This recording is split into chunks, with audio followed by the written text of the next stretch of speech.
Guys, I'm Robert Hamm with RobertHammPhotography.com. Catch me over on Twitter and Instagram at RobHammPhoto. You can find me here on YouTube pretty much anytime. Today I'm answering a question from a guy named Josh over on Instagram, and his question is about Instax portraiture. He wants to know how come I can get such really great blue backgrounds in my portraitures. And if you guys look at that, you'll notice one thing that's very easy to see about my photography, all of my work. I have warm tones, I like a nice contrast curve, but a very soft saturation curve, and I like blue skies. Anything else than that, that's kind of what characterizes my photography, and I'm able to do that across mediums because of experience. This is something that you guys can earn through time, but you can take the pro tips from me and maybe get a shortcut, but maybe not. However, questions like this show why photography is still important. It's because you can't just go out and buy a camera and get a great photo. Sure, you can get a good photo. No camera manufacturers make bad cameras today. Any flagship camera is going to do a good job. But if you want to know how to get a blue sky and what would normally be a blown out sky like you see on this camera right now, you see up there it's white. I see green leaves and blue sky. Hey, what's the difference? And it comes down to an understanding of exposure. And through understanding exposure, you either have to do some study or put a lot of clicks underneath your finger with your camera. So let's go ahead and do a little bit of both. Let's explain it. The sky is very bright compared to me. I'm very dark compared to the sky. Remember, your eyes can see much more tonal variation and can see a wider range of exposure than the camera can. Most camera sensors are going to give you about between 10 to 15, depending on the camera, different exposure values it can see. It's going to have a dynamic range of maybe 15 stops. That's important. Pro cameras can go up to maybe 20 to 22 stops. But when you get into something like your eyeball, scientists estimate that your eyeball has maybe 30 to 40 stops, maybe 50 stops. I mean, your eyeballs aren't analog. So if you know, great, but it doesn't really matter. The point is, we know from experience that we can see more exposure detail and latitude than our camera sensors can. It's because our eyes are programmed to do that. So when your camera is up here in automatic mode, it's got a couple of questions it's going to answer. Do I expose for you or do I expose for the sky? If it were to expose for the sky, I'd become dark. And since it's exposing for me, the sky is becoming bright because I'm darker. So how do we fix that? Well, you don't really need anything special. You just need to get out of automatic mode.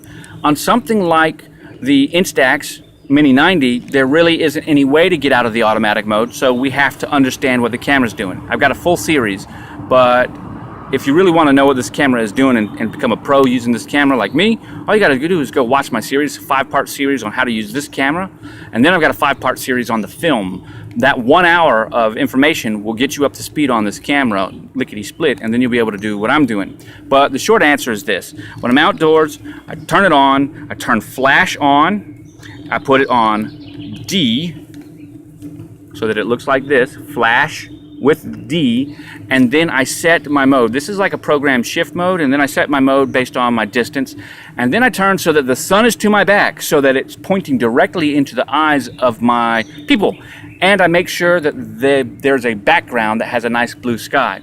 And this is important because this film is so sensitive and it's going to be firing so fast, it's going to be closed down to an f/22 aperture. I'm going to need the flash here to brighten everything that I'm darkening. And the reason I'm putting it on darken is because I'm telling it to underexpose for the sky. I don't want it to be bright. I want it to be darker. Okay? So I need the flash in order to fill the light that would just get lost in shadows on my model or subject's faces.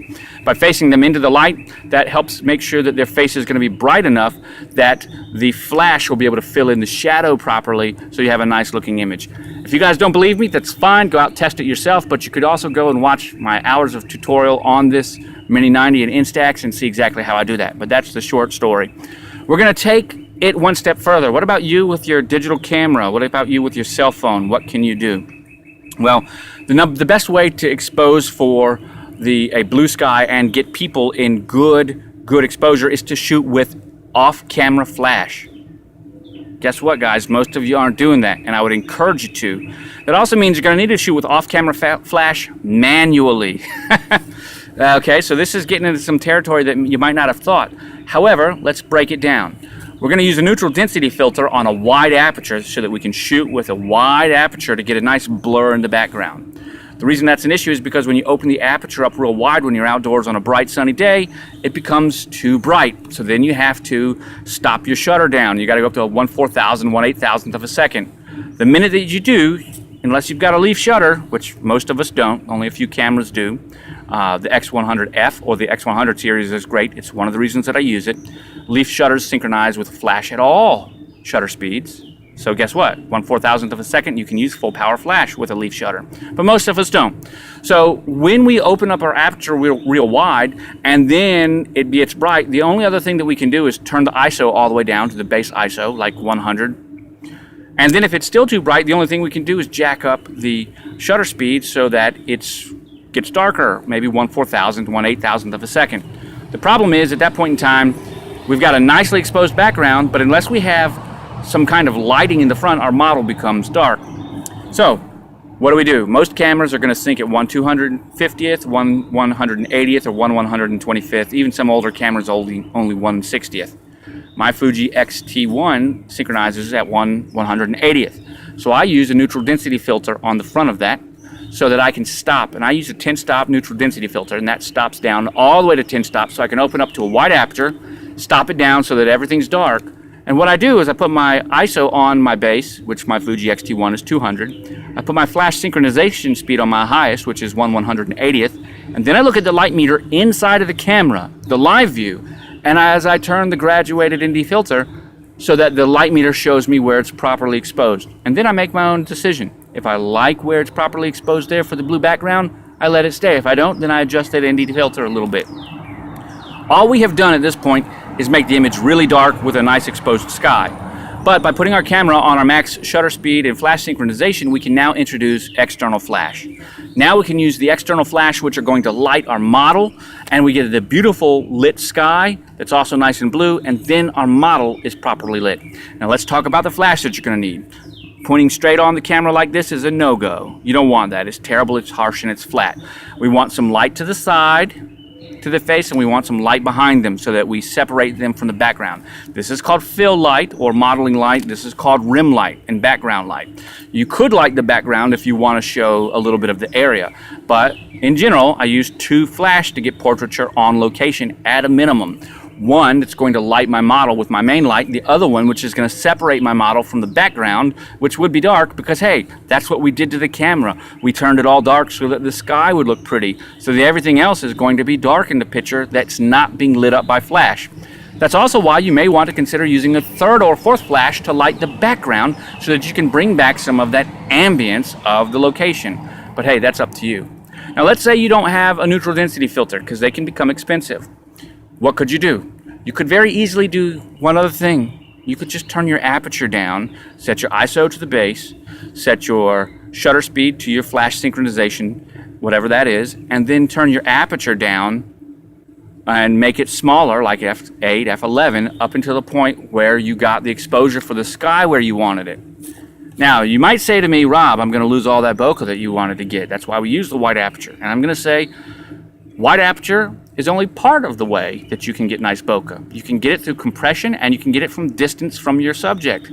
So if that's the case, go ahead and slap on a kit, 70 to 300 lens to your camera and zoom all the way into the 300, 250, and then get back far enough from your model so that they'll fill the portrait the way that you want them to, and then light the way that we've talked to. Stop down your aperture.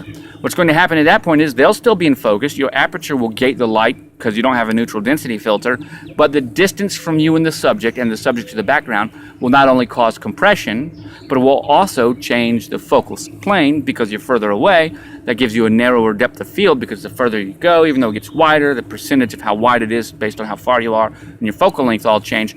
That gets real technical. I don't want to go into that. All I'm saying is that's another technique that you can use to get a nice picture. Getting a blue sky is important. And it's a technique that as a portrait photographer, I've got to be able to pull off every time, whether it's a film camera, whether it's an Instax camera, or whether it's my digital camera. These are the ways that I do it. There are some other ways, but there's not really many other ways that you can go about it. There may be different techniques that you could use, but I suggest, I encourage you to go and do this for yourself. Get out there and get some clicks under your belt. And if you're using something like Instax that can be as much as $1 a click, make sure the clicks count. Do your research first, get out there, practice it with your digital camera or your cell phone, see what you can do, and then start using this. Otherwise, you might just burn through some film. Guys, I'm Robert Hamm with RobertHammPhotography.com. You can find me over on Instagram and find me over on Twitter at RobHammPhoto. Instagram's where I do my Instax stuff. I absolutely love it there. You can also find me on Facebook at Robert Hamm Photography. And of course, I'm right here. You already know that. If you found this video helpful, don't forget to like, smash that like button and subscribe. Pass it along, tell your friends. And as always, thanks for watching, and I will catch you on the flip side.